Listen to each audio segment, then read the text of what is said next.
인간다운 신앙인이라는 그런 제목으로 지금 제가 나누고자 합니다. 우리가 간혹 이런 얘기를 합니다. 애들이 다 그렇지, 아기들이 다 그렇지. 무슨 말인지 아시죠? 배고프고 피곤하면 또 울고 짜증을 내고 그럴 때가 있죠. 그러면 그냥 아기들이니까 그렇지. 또 애기들이 그렇지 그렇게 얘기합니다. 왜냐하면 좋을 때는 마냥 밝고 정말 순진한 그러나 천진난만한 그런 미소 짓는 모습, 그런 걸 통해서 우리가 애기임을 알고 있습니다. 그래서 어린아이답다 할 때도 무슨 말인지 잘 아시죠? 아이답게 나이에 걸맞게 행동할 때 어린아이답다. 그러다 보니까 뭐 땡깡도 부리고 고집도 피고 조르기도 하고. 저도 국민학교 2학년 때 담임 선생님이 저를 참 좋아하셨어요. 반장도 막 시키려고 하고. 그러니까 이제 선생님한테 저도 좀 잘 보이려고 좀 하였죠. 근데 한 번은 학교에서 백과사전을 판다는 거예요. 그래서 집에 가서 어머님한테 제가 사달라고 졸랐습니다. 담임 선생님이 저를 좋아하니까 좀 나름 존재의식을 좀 보이려고. 그런데 어머니께서 안 된다고 그러시더라고요. 제가 뭘 했는지 아십니까? 잠을 안 자려고 쪼그리고 앉아서 버텼어요. 그냥 물론 앉아서 좋은 거죠. 근데 저를 보시고 그냥 어머니께서 사주시겠다 하시겠다. 제 고집에 어머니께서 넘어가신 거죠. 사실 그런 거는 어린아이다운 것보다 좀 지나친 그런 모습이 없지 않아 있었습니다. 그렇다면 인간다운 것은 어떤 모습인지, 사실 어린이 돼서 성숙한 모습을 보이는 것일 텐데 인간다운 것이 뭔지, 그래서 제가 챗GPT한테 좀 물었습니다. 그랬더니 아주 간결하게 이런 얘기를 하더라고요. 인간다운 것은 인간의 일반적이고 아주 상식적인 것에 기준을 두고 거기서 출발한다, 이렇게 얘기를 하더라고요. 그래서 이런 인식을 우리가 이해한다면 우리가 좀 인간다워야 하는 것이 아주 자연스러운 것이고, 또 평소의 삶에서 좀 행동거지가 우리가 늘 좀 인간다워야 하는 거죠. 그렇다면 지금 사실 우리 모두가 기독교인입니다. 그럼 기독교인으로서 또한 신앙인다워야 하는 것은 또 어떤 것인지 좀 생각해 봐야 되지 않겠냐. 왜냐하면 세상 사람들은요, 신앙인들을 달리 봅니다. 신앙인 하면은, 종교인 하면은 뭐가 달라도 다르다 이렇게 생각을 해요. 그러다 보니까 보는 것도 달리 보는 거죠. 그리고 더러는 신앙인으로서 자기가 신앙인임을 일부러 티를 내려고 하는 이들도 없지 않아 있어요. 아니, 티를 내는 것이 맞다고 이렇게 생각하는 이들도 있습니다. 근데 저는요, 이왕 티를 낼 거면 인간미를 좀 바로 드러내면서 신앙인인 것을 드러냈으면 합니다. 저는 이제 목사 아들로 자랐어요. 다들 잘 아실 거예요. 물론 제 아내도 목사 딸이었고. 하지만 여기 계신 성도님들은 아마 모르실 거예요. 목사의 자녀로 살아간다는 것이 어떤 의미인지를. 이게 말입니다, 서양 사람들이 목사를, 신앙인들을 이렇게 달리 특별히 보지 않으면 사실 아무 문제가 없어요. 아무 문제 없어요. 하지만 목사에 대한 인식이 뭔가가 있다 보니까 정확히는 모르면서도 목사다운, 목사 자녀다운 뭔가를 좀 달리 보고자 하는 그런 것들이 있다 보니까 사실 그런 것이 현실이고, 그러다 보니까 사실 목사 자녀라는 것에 저도 모르게 좀 알리고 싶지 않은, 좀 목사에 대한 좀 부정적인 생각을 좀 갖게 되면서 자랐습니다. 그러니까 사실 제 아내도 제가 제 아내를 처음 만났을 때 제 아내가 목사랑 결혼 안 하겠다 그렇게 얘기를 하더라고요. 저도 목사 절대 안 한다고 이렇게 약속을 했고, 하지만 지금 이제 이렇게 됐습니다. 사실 이렇듯이 우리 가운데 모든 사람이 보면은 신앙다운 것에 대한 뭔가 다른 기준을 갖고 있다는 거죠. 그리고 그게 뭔지 분명 우리 성도님들도 나름 짐작은 하고 계실 것입니다. 아니면 전통적인 그런 기준을 갖고 계신 분들도 있으실 거예요. 그래서 제가 요즘 챗 GPT가 너무 답변을 잘하니까 신앙인다운 것은 그럼 어떤 것이겠는지 하고 좀 물었습니다. 기독교뿐만 아니라 다른 종교들도 염두에 두고 특별히 공동체 안에서 신앙인다운 것은 어떤 것인지 하고 제가 물었어요. 그랬더니 이렇게 대답을 하더라고요. 이제 불교나 이슬람교 같은 경우는 아마 이제 스님이나 뭐 이맘 같은 이들에게 질문을 해도 아마 똑같이 대답을 할 것 같은데, 이 공동체 안에서 신앙인다운 것은요, 불교 같은 경우는 깨달음을 얻기 위해서 수행을 하는 것으로, 자기 수련, 뭐 명상, 뭐 법문을 막 듣고 뭐 이런 것을 하는 행동을 신앙인다운 것으로 이렇게 말하고 있더라고요. 물론 이제 자비를 실천하는 것도 중요시 여기지만 그렇게 좀 이렇게 어떤 행위적인 그런 모습을 설명합니다. 이슬람 같은 경우는요, 공동체 안에서 특별히 기도, 저들이 이제 기도하는 것 좀 남다르지 않습니까? 다들 이렇게 막 엎드려서 같이 기도하는 거, 또 금식하는 거, 뭐 자선을 베풀고 또 공동체적 예배와 돌봄, 뭐 이런 행위를 신앙인다운 것으로 이렇게 여기고 있다, 이렇게 설명을 하더라고요. 그렇다면 기독교인으로서 신앙인다운 것은 뭘까? 일단 챗 GPT가 이렇게 설명을 합니다. 공동체 안에서 그리스도 안에 서로 연결된 한 몸을 이루어가며 말씀 나눔, 기도 나눔, 그러니까 예배의 모습인 거죠. 예배의 모습. 그리고 돌봄, 봉사, 섬김을 말하고 있다, 이렇게 얘기하고 있어요. 사실 저는 이 챗 GPT 이런 답변에 조금 놀라긴 하였습니다. 왜냐하면 제가 보기에는 이 챗 GPT가 이 전통적으로 갖고 있는 그런 인식보다는 이 성경적인 가르침에 좀 더 잘 학습을 하고 있는 것 같아요. 여러분은 기독교인으로서 여러분 스스로가 나름 인식하고 있는 신앙인다운 것은 어떤 것으로 여러분들 생각하십니까? 특별히 공동체 안에서 보통 우리가 이제 신앙인다운 것은 이제 예배 집중하고 찬양 드리는 거, 또 기도 열심히 하는 그런 모습들, 성가대 위해서 준비하고 힘쓰고 헌금 준비하는 거, 그렇죠? 서로 순종하면서 섬기는 그런 모습들, 또 그 안에서 또 성경 공부를 위해서 열심히 힘써야 되고 제자 훈련이며 봉사활동, 특별히 뭐 종교 생활 뭐 구체적으로 설명 안 하겠습니다만 여러 가지 종교 생활도 있죠. 그리고 또 뭐가 있겠습니까? 뭐 주일 성수는 꼭 해야 되는 거고, 뭐 술, 담배 하지 않는 거, 뭐 신앙인이라면 하지 말아야 된다, 이렇게 많이들 생각하죠. 큐티 꼭 해야 되고 뭐 이렇게 생각합니다.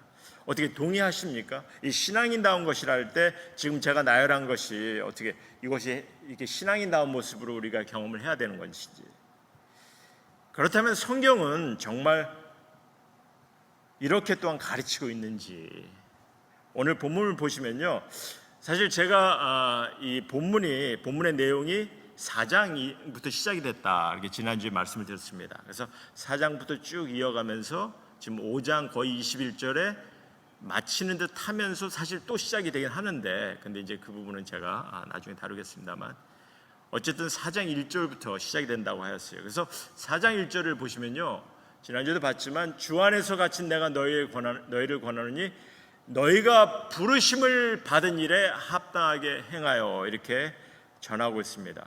우리에게 하나님의 부르심이 있는데 신앙인으로서 그 부르심이 뭡니까?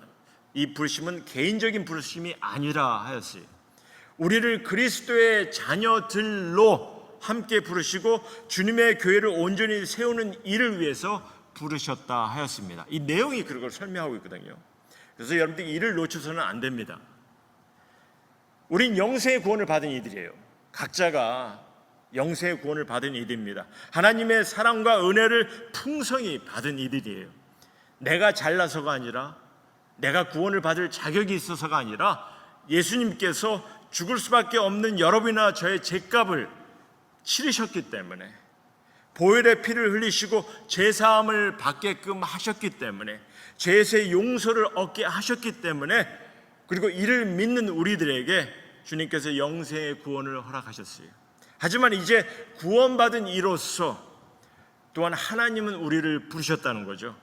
구원받은 자로서, 믿는 이로서, 주님의 자녀들로서 그리스도의 몸된 교회의 지체가 되라고, 주님의 교회를 함께 세워가라고 그렇게 부르셨다는 거죠.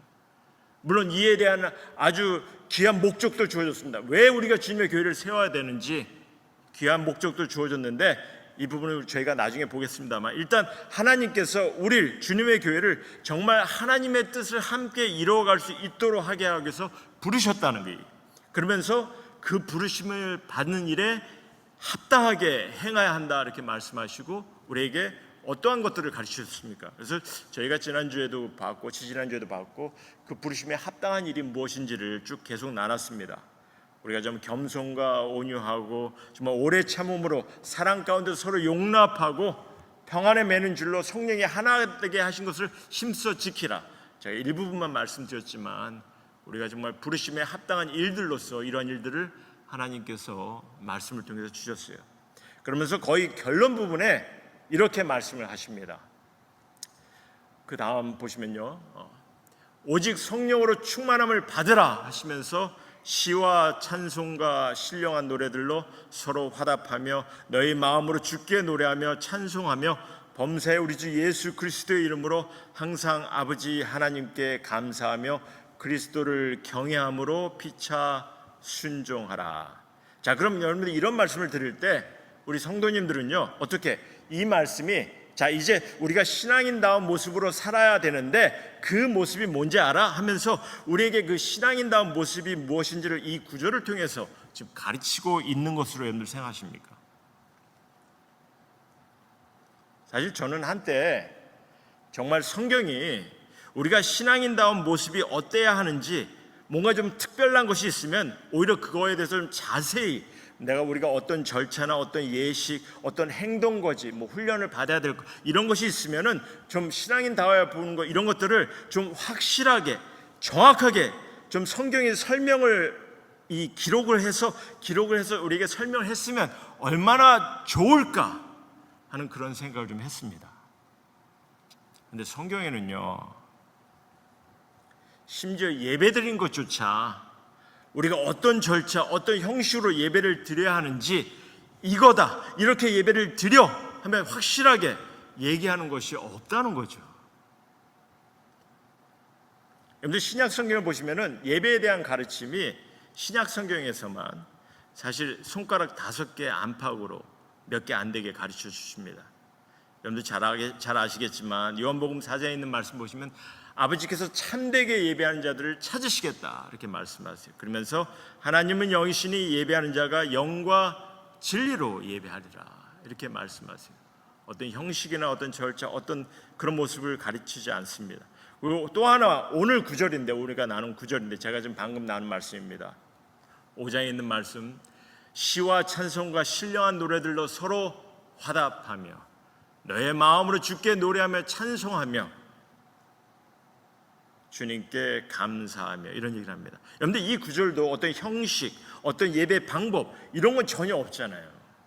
다만 예배를 통해 우리가 할 수 있는 것들, 예배를 통해서 하나님께서 소원하시고 뜻하신 것이 무엇인지를 말씀해 주고 있는 것뿐이지 제사가 아니라 우리 마음속에 우러나는 그런 표현의 방법을 우리에게 설명하고 있는 거죠. 시와 찬송과 신령한 노래들로 서로 화답하라는 거죠. 마음을 다해서 우리가 하나님께 찬양을 드리는데 마음을 다해서 찬양하기를 원하시는 거죠. 그래서 여기서 이렇게 신앙인다운 그런 예배의 어떤 모양을 찾아내는 것은 참 어렵다는 거죠. 그래서 알게 됐어요. 사실 제가 정말 주님의 가르침은 우리가 신앙인다운 모습보다는 가장 인간다운 모습을 좀 제대로 좀 신앙인으로서 진실되이 행하시기를 바라시는구나. 그럼 왜 그렇습니까? 왜냐하면요, 우리가 인간다운 것을 정말 제대로 정말 기뻐하는 모습으로 정말 행복한 모습을 드러내면서, 왜냐하면 인간다운 것에는 부정적인 것도 있어요. 다툼도 있고 불만도 있고 아픔도 있고 실망도 있고 이런 것도 있잖아요. 하지만 주님의 뜻에 합한 그런 모습으로 인간다운 것을 제대로 우리가 행해 나간다면요, 아주 인간미 있게 그러면은 복음을 전하는 것에 있어서 세상의 빛과 소금이 되는 것에 힘이 되는 거죠. 주님을 모르는 영혼들에게, 주님을 도저히 알지 못하는 영혼들에게 도전이 될 수 있는 거예요. 정말 신앙인으로서 영향력까지 행사할 수 있는 거라는 거죠. 신앙인이라면서 사랑을 전하는 종교라고 하면서 사람들이 이렇게 비난합니다. 신앙인이라면서 사랑을 전하는 종교라고 하면서 종교 행위는 저렇게 열광적인데 때로는 가족들도 챙기지 않고 저렇게 헌신적인데 왜 관계는 저 모양이야? 왜 자기만 챙기는 거지? 왜 눈속임하지? 왜 신앙인이면서 배려심도 없이? 이런 실제적인 삶을 우리가 드러낼 때가 참 많이 있다는 거죠. 근데 이런 모습을 드러내면요, 백날 신앙인 다워봐야 전도가 아니라 부정적인 생각 아니면 회의감을 스캡티컬한 그런 마인드를 갖게 하는 것밖에 되지 못하는 거죠. 그러니까 무엇보다도 여러분들 예수님께서 가르치신 가르침도 좀 제대로 우리가 지혜롭게 보아야 합니다. 그런데 예수님께서 이 땅에 오셨을 때 그 당시는요, 유대인들은 가장 큰 성전을 지을 수 있었어요. 율법을 전하고 율법의 가르침을 제대로 가르칠 수 있는 그런 바리새인들의 세력도 엄청 드센 그런 시대였습니다. 그러니까 정말 신앙인다운 것이 무엇인지를 많은 이들이 따르게 할 수 있도록 할 수 있는 그런 충분한 여건이 갖춰진 그런 시대였던 거죠. 그런데 예수님은요, 심지어 기도하는 것도 그 당시 신앙인다운 모습의 기도 그거 아니라 왜 외식하는 자처럼 하느냐, Do not be hypocrite 하면서 정말 인간다운 모습으로 기도하라 가르쳐 주셨어요. 그냥 하나님께 아무도 보지 않는 곳에서 조용히 솔직한 마음을 내려놓듯이 하나님께 간구하라는 거죠.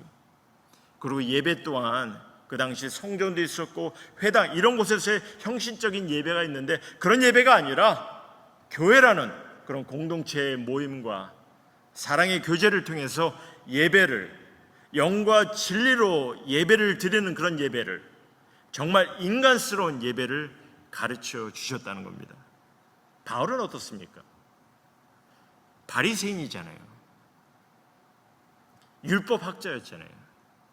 그러니 얼마나 신앙인다워야 하는 것을 얼마나 잘 알고 있고 평생을 정말 그렇게 몸에 배듯이 살아왔냐는 거죠. 신앙인다워야 하는 것의 대가입니다. 할례하는 거 엄청 강조하고 금식하는 것도, 또 자신을 아무나 하고 이렇게 엮여지고 이어지는 그것이 돼서는 안 되기 때문에 철저히 거리를 두고 안식일을 철저히 지켜오며 정말 신앙인다운 그런 모습을 늘 지켜오던 그런 이들이었습니다.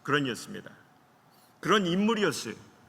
그런데 그는 이런 모든 것을 내려놓고 오히려 핍박과 비난을 받으면서도 오히려 인간다운 신앙인의 삶으로 바꿔가는 것을 보게 됩니다.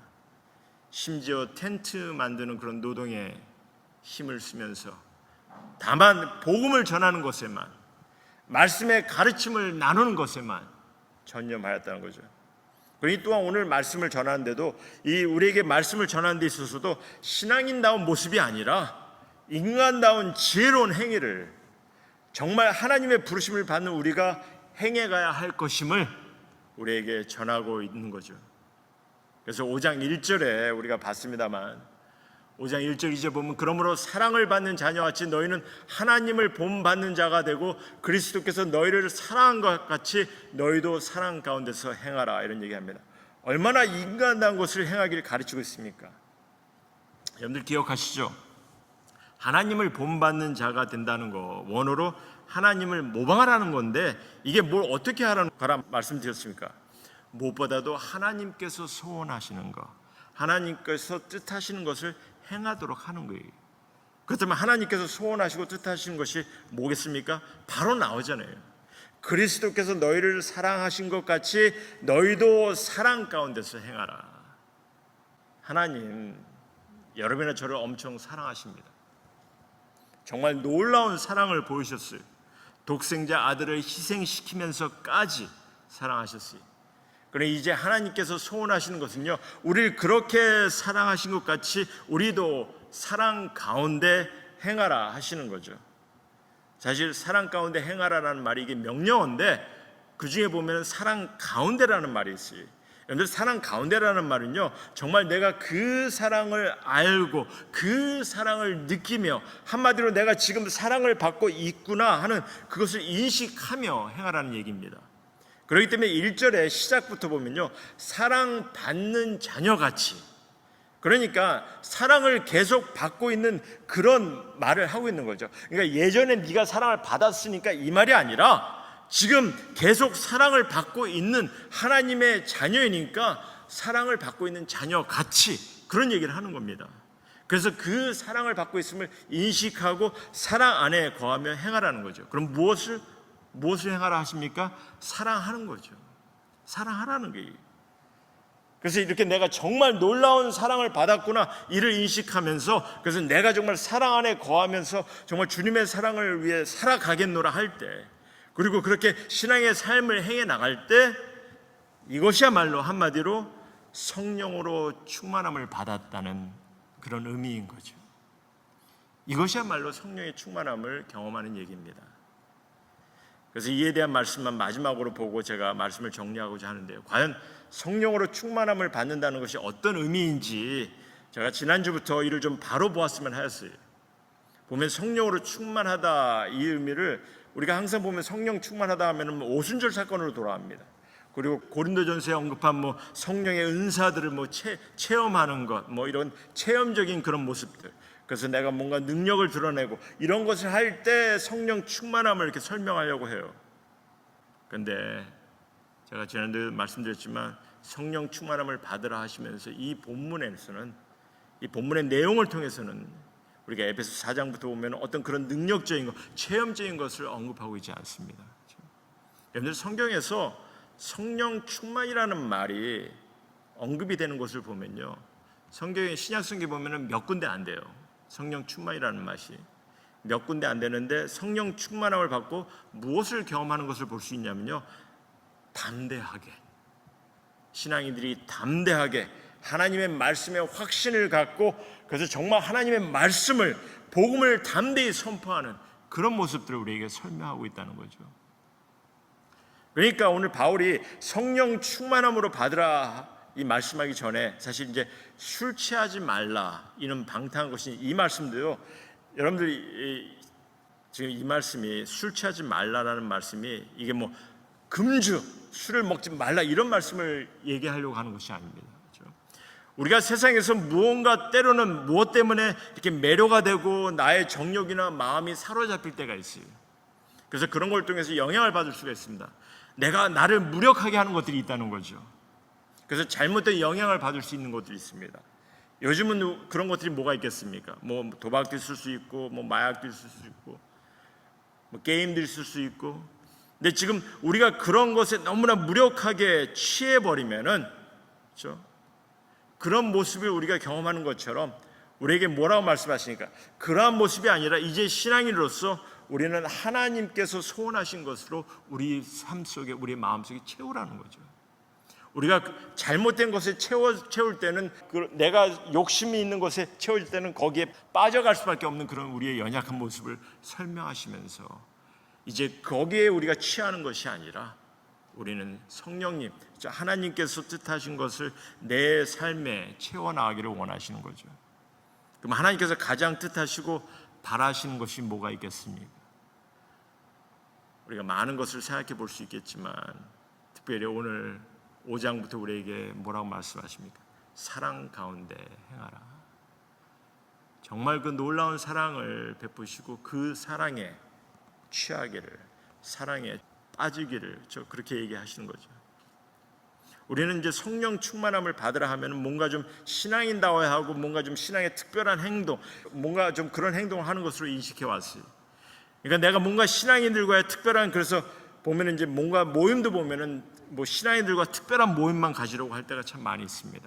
기도 모임이다, 큐티 모임이다, 제자 훈련이다, 이런 모임을 해야 내가 뭔가 좀 신앙인다워 보이고, 신앙의 성장을 갖는 것 같고, 그렇게 인식하는 이들이 너무 많아요. 물론 좋습니다. 이런 모임을 통해서 좀 말씀을 배우고 뭔가 좀 열심을 갖는 거 좋아요. 괜찮아요. 필요합니다. 하지만 우리 5장 14절 말씀을 제가 잠깐 보면요, 저희가 이게 아직 나누진 않았는데 계속 나눌 것인데요, 이 구절을 보시면 이렇게 명하십니다. 사실 이제 이게 권면이 아니라 명령으로 주신 말씀인데, 뭐라고 말씀하시냐면요, 잠자는 자여 깨어서 죽은 자들 가운데서 일어나라. 그리스도께서 너에게 비추이시라 하셨느니라, 이런 얘기를 하십니다. 여기서 잠자는 자는 누구이겠습니까? 지혜롭지 못하고 하나님의 뜻을 바로 이해하지 못하는, 그래서 성령으로 충만함을 경험하지 못하는 이들을 지금 설명하고 있는 거예요. 잠자는 이들은요. 그럼 죽은 자들은 누굽니까? 영적으로 하나님을 알지 못하고 그래서 그리스도를 향한 믿음이 없는 이들을 얘기하는 거죠. 그리고 우리가 이들 가운데 일어나, 우리가 그들 가운데 일어나라 이렇게 말씀하세요. 그래서 그리스도께서 우리를 통해 빛을 비추게 하시겠다 이렇게 말씀하십니다. 그럼 이를 이루어갈 수 있는 방법이 있다면 뭐겠냐는 거죠. 신앙인다운 행위로는 안 돼요. 죽은 영혼들에게, 주님을 모르는 영혼들에게 신앙인다운 행위는요, 저들은 그걸 몰라요. 그들에게는 모르는 행위이고 또 요즘은요 전혀 알고 싶지도 않은 그런 행위로 점점 변해가고 있습니다. 신앙인다운 행위 자체가. 그러니까 사실 인간다운 행위만이, 하지만 신앙인으로서 우리가 인간다운 행위를 해야 되는 거죠.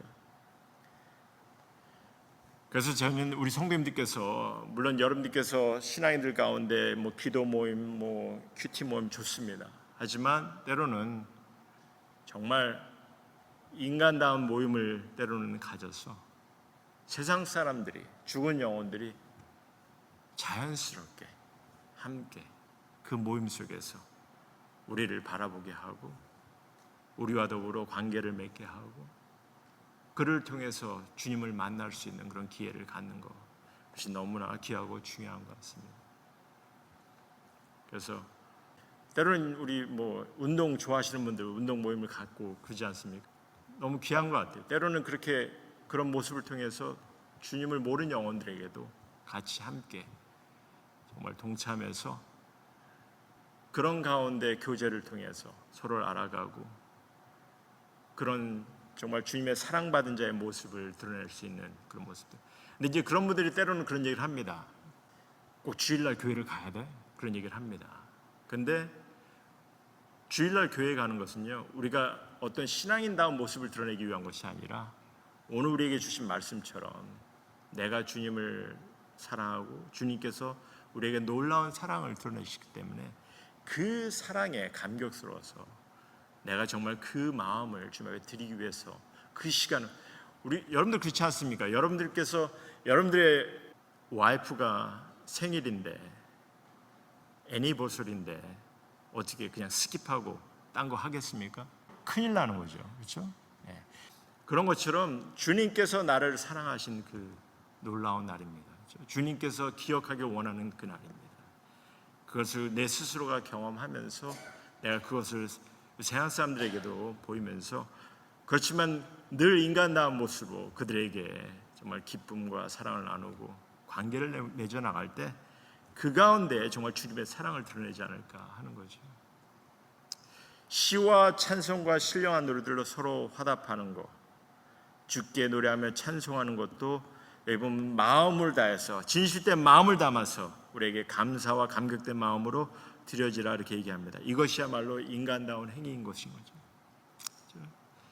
그래서 정말 우리 성도님들 모두가 정말 오랫동안 우리 교회 나오시고 종교 생활 하신 우리 성도님들, 전통적인 생활 속에서 우리가 좀 나름대로 우리가 좀 그런 삶 속에 습득되어 있고 굉장히 그런 관념 속에서 살아왔지만 이제 말씀을 통해서 조금이나마 우리가 좀 인간다운 그런 모습을 통해서 복음을 전하는 일에, 하나님의 사랑을 나누는 일에 좀 더 적극적인 모습으로 좀 여러분들의 생활에 임하기를 다시 한번 부탁드립니다. 그것이 우리 삶에 너무나 귀한 것이고 주님께서 또 바라시는 뜻하신 그런 여러분들의 삶임을 기억하시고 우리 성도님들 인간다운 신앙인으로서 주님 앞에 놀라운 축복과 하나님의 귀한 인도하심을 늘 경험해가며 살아가는 그런 우리 임마누엘 교회 성도 모두가 되기를 주님의 이름으로 소원합니다.